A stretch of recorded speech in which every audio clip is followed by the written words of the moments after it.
For a NPP a communicator and not no actually na make na make saying see right now no K.Patt about exposing a NPP gurus how hypocrites they are. It was for any asam ketwakra. Before I start Jumedi and like Jumedi and share subscribe to the channel on the Senate political trending news the echo and the baby piano yet to my also answer every to me akebi.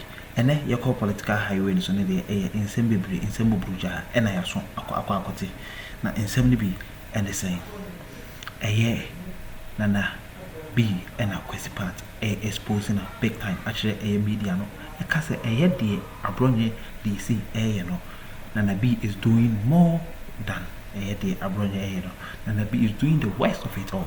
And if there is anyone to arrest her or no and be and I was a omko na omko channel or because on the no or na media no so is more serious and it's more criminality is causing a fear and panic to the society na just say oh here's omko na omko channel the two and as oh here's omko channel the ko kan all because the MPPs are the type of those people or mudi say media no me person meje mo bravo so no K.Patt akasa na expose NPP for the big time o me enko ni enkuti na Metro TV and the Newsway every macram. This morning I don't know whether before I ask whether you have any contributions to make towards NIS Friends, a national organizer campaign. This morning I was flipping through my phone and I saw something on YouTube, and the caption there, because I've not listened to it, but the caption there it's attracted a lot of viewership. Is that Mama has failed. He has not lived up to expectations. And then they write K.Patt Jr. And I'm like, Now, the K.Patt I know won't say, I mean, not even to his fiercest critics, he won't say that the person has failed. He will criticize what he thinks is not going rightly. And I don't know whether I can find it. I honestly wanted to. But did you say any such thing? No. On Peace FM, I'm told. No, look. There's no such thing. I think there's some really absolute crazy things are happening on the net. Yes. Yesterday I had to deal with one. Okay. Somebody had actually created a poster with the logo of Pan-African Television. Wow. Claiming that President Mahama had said categorically that he would not sign the LGBTQ bill. And we've actually found the name of the person who posted it. It's an MPP communicator in K.Patt. Okay. I think these things must stop. You understand? They must stop. They're so unfair. You see? Here we go. You have failed so early. NDC K.Patt Jr. angrily blast John Mahama. There's no truth in it, Anyway. And those who do that must understand that they're causing a lot of harm to many individuals. Some people actually went to the extent of opening a Twitter account, a Facebook account, and started posting things in my name. Understand that I'm not the only victim. I've spoken to many people who have said that they are very worried, and most of them just don't know what to do. Yeah. Because you close one account, you go for verification, close one account, the next day 2 accounts are opened in your name, and so on. It's so horrible. And that is the reason why sometimes I get worried about these, Oh, this is the one you're talking about? Yeah. Wow. Completely fake. And yet it uses the logo of Pan-African Television. Completely fake. But Moro, yes. This is why I get very deeply concerned.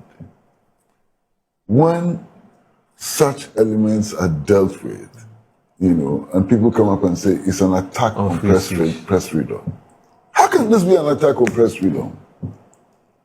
People who deliberately, are poisoning the political atmosphere, are feeding the political atmosphere with trash. People are destroying the reputation of others. Deliberate. It's not by accident. Yeah. If it's by accident, I can understand. Yeah. But these are deliberate actions of sabotage, deliberate actions of distortion and so on. Why should they go free? Why shouldn't they be punished? You understand what I mean? Because you take somebody's image, and I tell you a story. I did an interview on one of these television channels, and some people actually took the interview, doctored it, to claim that I've established an investment company, okay, and that if you invest 1,000 cedis or so, you would get 500 billion and so on. There's no truth at all in it. This is just complete fabrication. The next week, my office is flooded with people who want to come and do investment. Oh, yes. Yesterday, I was in the office, a gentleman came and said he had 3,000 cedis which he wanted to invest and so on. I said, I don't do investments. And if people behave like this, because obviously this is a scam, people are going to lose money. Some people's children may not be able to go to school. So, because the little money they have, which they are going to use in paying school fees, they will seek to double it and so on. You understand? The people who behave like this are criminals. Yeah. This cannot come under the rubric of free expression. These are criminals deliberately wanting to poison not just the political atmosphere, but also the social atmosphere. And they should not be shielded. They should not be defended.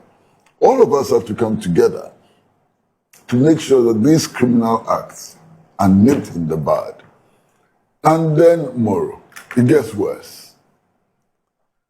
If you go on social media and proclaim by yourself, without any compulsion, so you go on social media and proclaim that your intention is to kill the head of state and his wife. And put their dead bodies in cocoa sacks. Shouldn't you be dealt with? That's not free speech. It's not free speech. In which country would this be tolerated? In which country in the world would this be tolerated? You declare your intention to kill the head of state and his wife and put their bodies in cocoa sacks.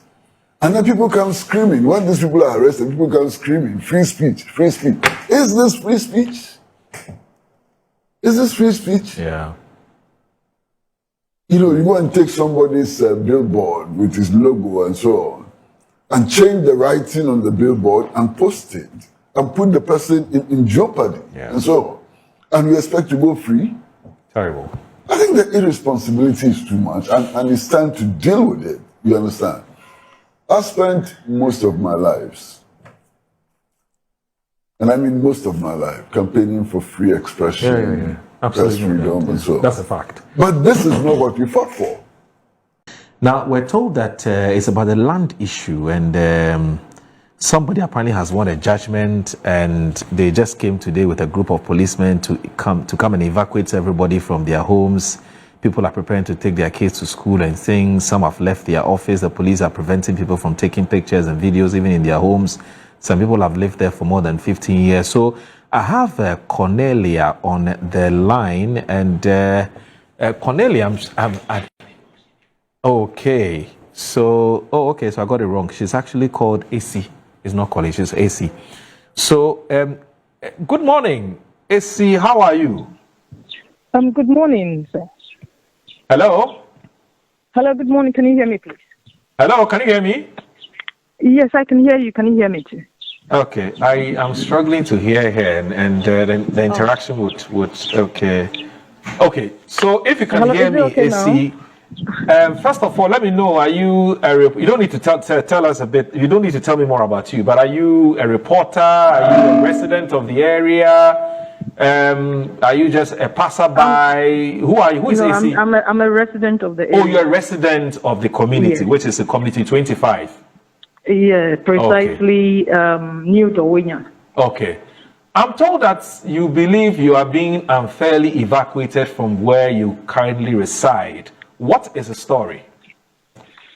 Okay, so let me attempt to summarize what has been happening for the past 13 years or more than that. So we bought this land, a piece of the land, all the way 2009, 2010 as a young couple.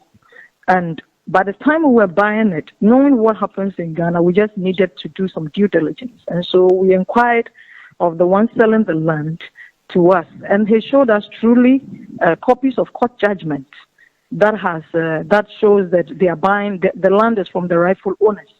And so with that comfort, we went ahead to purchase the land. Now, fast forward to 2013, we are told that, the other family has also taken the case to the courts. You know, this battle between the Nelson's family and the other, that's related to that suit, that lawsuit. And so it happens that eventually the courts are judged in favor of a doctor. I would want to withhold his name for security reasons. A doctor who, prior to our buying of the land, also had possession of the land legally. And, so it happens that we said, okay, fine. If they have won judgment, let's have a seat. Let's sit, have a conversation if it's about repurchasing the land, because we built on it. I mean, people have built. If you come to the community, you see that people have developed, on the various lands. And so we can't just evacuate and then just leave. Also as Ghanaians, when we also purchased it legally. And so let's have a conversation. But the doctor would turn deaf ears to all our plea and requests. And it's the lawyers that from time to time will come around. We just don't even know how the doctor looks like or anything about the doctor. But all we know is that he keeps making, demand that we evacuate his property and that he's won judgment. Then along the line, I think I saw something of a notice, not served to the individual houses, but I think it was pasted somewhere. We saw it. We came together as a community to fight both legally and also to see how we can have out of court settlement. But all that fell on deaf ears. We just woke up this morning and we have over 15 very fully armed policemen with a bailiff and some other attendees from the High Court, Accra High Court, evacuating everybody from their houses. So as we speak, my household, we are fully evacuated. They've brought everything out. It's in the bare, it's in the open. We don't know where to go. And as Ghanaians, we feel we are unfairly treated because we bought the land legally. We didn't do anything wrong. We didn't steal the land. Let's see, let me get these facts clear. Did you say you bought the land in 2009? I would want to be clear about that, but I remember it's either 2009 or 2010, but it's not beyond that. Okay, that's number one. Number two, who did you buy the land from? We bought the land from, he's now a chief, but then he wasn't a chief. So he was more like the estate developer because he developed some other places and gave them out for rent. When this new person came and took you to court claiming that the land was his, did you speak to this chief you bought the land from to tell him that, look, the land you sold to me, somebody says it is his. What do you have to say? Did you speak to him about it? Okay, yes, we did. And he also has buildings on the same piece of land. So he's equally the one who sold and also a victim. Or in this case, he's also in the same suit. So he's even the one who called us this morning. There are police people in the vicinity doing this evacuation. Oh, so even the ownership of his own land and where he has put up his house is also under contention? Yes. Because everything is on the same piece of land. I mean, all these houses are on the same piece of land. So he too is not safe? No. And this person who is laying claim to the ownership of the land, you think is a lawyer? May I come in a bit? I think when this whole litigation came up, what he also did in a form of leadership was to lead the family heads within the community to the Pram chief, the family he also bought the land from, before on selling to us. And they've been forth and back, both legally and in terms of conversations here and there. But you were in court. You and your lawyers were in court.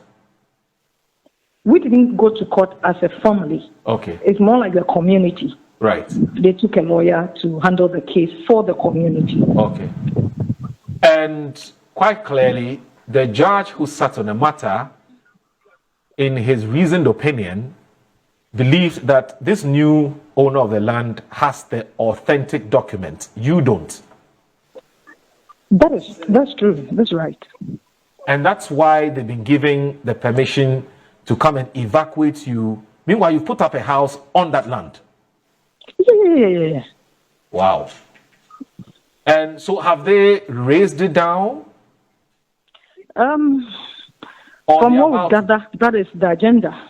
That's the agenda. So the whole agenda is to first evacuate us. Once they are successful at doing that, they will raise everything down. Is it an apartment? Is it what type of building are we talking about? What you have put up on that land? So ours is a 3-bedroom house on 2 plots, very big yard. Of course, a lot has been invested in what do you call it? In the greeneries, if I should put it that way. Okay. And this was a land you acquired with you and your husband or your partner at the time, or you acquired it alone? No, I acquired with my husband. Okay. I mean, and you've been living there as a family. How many children do you have? I have 4 children. You have 4 children? Yes. So if this happens, if there's no intervention and the land is brought down, the property is brought down, this would mean that you'll be homeless, more or less. In fact, yeah, technically, yes. Technically, yes. Because as it is, my children are still in the car because I'm unable to drop them in school. And even a 3-year-old is asking, Mommy, what is going on in the house? Because they see all their stuff brought out. I would ask you about what's happening now, but how long has this matter been in court? I wouldn't want to hazard a guess, but it's been a few years, yes. It's been a bit. I would have to maybe talk to my husband or the other. Okay. But I know it's been in court for a while. Okay. Has your lawyer been to maybe a higher court to get, say, a stay of execution? Execution? Yes. I am unaware. You're not the aware. Lawyer doesn't speak to me directly, and considering the situation, I have not had opportunity to talk to him directly either. Is he there? Is the lawyer there as we speak? Because you said 15 armed policemen around. They want to pull down the building. The lawyer's not there. Yeah, as we speak, they've not made attempt to break down any building. They are just making sure that everybody's out of the house. Before they pull it down. Yes, but what we pick is that the agenda is to do that once everybody's out. Have you been served any evacuation order by the court? Even though, yes, you know there's been some court, but you have to be served by some kind of an evacuation order. Has that happened? No, we have not received any direct evacuation, order from the court. No. Did you and the rest of the community members request or demand of the persons who have come there to pull the building down to show you the court order that says that house must go? Okay, so for my household, when they came, and they had even started the evacuation before they gave us the opportunity to ask these questions. Wow. And so they showed us a document which purports to say that they have the evacuation permit, if I should put it that way. And I asked for copies. I personally asked for copies. They said, unless I go to the court to go and apply for that. But they cannot give us copies. So as we speak, we don't have copies of any legal permission saying that they can evacuate us. Wow. So at the moment, is your husband around? Yeah, my husband is around. Who else is there to help in support you? MC, MP? I mean, who else is there? Is there any person of significance apart from you and your husband? No, nobody. It's just me, my household, and the other family members. It's more like everybody is trying to figure out what next. What are the other community members doing? Have they made any attempt to call your lawyer? They are equally helpless. Truth is, everybody's helpless. Everybody's helpless. Truth is, everybody's helpless right now. How many houses are at stake now? Because you talked about your house. How about the other community members? Of course, some of them are rented apartments. Okay. Or they rented the houses, if I should put it. And that's it. Yeah, that will be as a Ghana politics there. Muslim guru about politics. I any keeper and about some more. And I'm my quite saying from say, Mamma, if you saw me like you, be subscribe to the channel and send me a political training news there. and the baby are the deputy said the Bravo, Aberjapo, and the for her, and a brave mum quite said me from so on said Kayabi. So, first comment section, so that we are Ghana politics avenue. So, we bring our church or the Ontario CBRC. We didn't be see at the macro.